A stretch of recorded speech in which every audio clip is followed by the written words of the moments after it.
আল্লাহ তাআলা পরের আয়াতে বলেন, قال ألقها يا موسى। আল্লাহ রাব্বুল আলামিন হযরত মূসা আলাইহিস সালাতু ওয়াস সালামকে নির্দেশ দিলেন, হে মূসা, তোমার হাতে যে লাঠিটা আছে, আমি তো জানি সেখানে কি আছে লাঠি। আমার জানার উদ্দেশ্য এটা না, তোমাকে অ্যালার্ট করা, তোমাকে বোঝানোর জন্য বলছি যে এটা তোমার হাতে যে লাঠিটা আছে।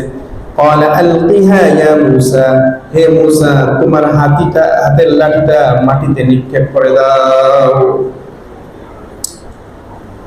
فألقاها, হযরত মূসা আলাইহিস সালাতু ওয়াস সালাম হাতের যে বিশাল বড় লাঠিটা ছিল, সেই লাঠিটা আল্লাহর আদেশ পাওয়ার সাথে সাথে জমিনের মধ্যে নিক্ষেপ করে দিলেন। আল্লাহ পাক পরের আয়াতে বলেন, ফাইযা হিয়া হাইয়াতুন তাসআ। আল্লাহ তাআলা জানিয়ে দেন, যখন মূসা আলাইহিস সালাতু ওয়াস সালাম জমিনের মধ্যে বিশাল বড় লাঠিটা নিক্ষেপ করলেন, মূসা আলাইহিস সালাম দেখে তো হতবাক, আশ্চর্য হয়ে গেল। এটা তো আর লাঠি নাই, লাঠি ফালার সাথে সাথে বিশাল বড় অজগর সাপে রূপান্তরিত হয়ে গেছে। বলেন সুবহানাল্লাহ, আল্লাহু আকবার। আল্লাহ কি কুদরতে কারিশমা। মূসা আলাইহিস সালাম দেখে স্বাভাবিকভাবে একটু বিস্মিত হয়ে গেলেন, অবাক হয়ে গেলেন, চোখগুলো কপালে উঠে গেল। এটা কেমন কুদরত, এরকম তো কখনো দেখি নাই, এটা তো বিশাল বড় আশ্চর্যের বিষয়। আমার হাতের লাঠিটা এত বড় সাপে রূপান্তরিত হয়ে গেছে। আল্লাহ তাআলা তো এই বিষয়গুলো সব দেখতেছে, মনের খবর কে জানে? আল্লাহ। কেউ যেটা জানে না জানে কি? আল্লাহ। কেউ যেটা দেখে না দেখে কি? আল্লাহ। সব কিছুর খবর পৃথিবীর একমাত্র একজন জানেন, তিনি কে? আল্লাহ। মাটির তলদেশে কোন পিপীলিকাটা ঘুরতেছে, কোন পিপীলিকা খাবারের জন্য আহার খুঁজতেছে, সেই খবরটা জানে কে? আল্লাহ।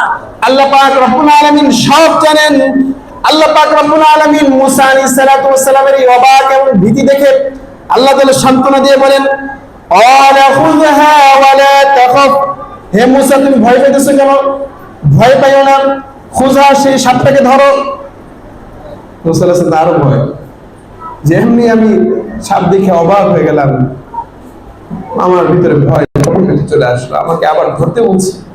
আল্লাহ তাআলা সান্ত্বনা দিবেন, ক্বালা খুযহা, সেটাকে ধরো, ওয়ালা তাখাফ, ভয় পেও না। আল্লাহ তাআলা বলেন, সানুঈদুহা সিরাতাহাল উলা, ভয়ের কোনো কারণ নেই মূসা, সানুঈদুহা, অচিরেই আমি এটা আগের মতো লাঠি বানিয়ে দেব। বলেন সুবহানাল্লাহ, আল্লাহু আকবার।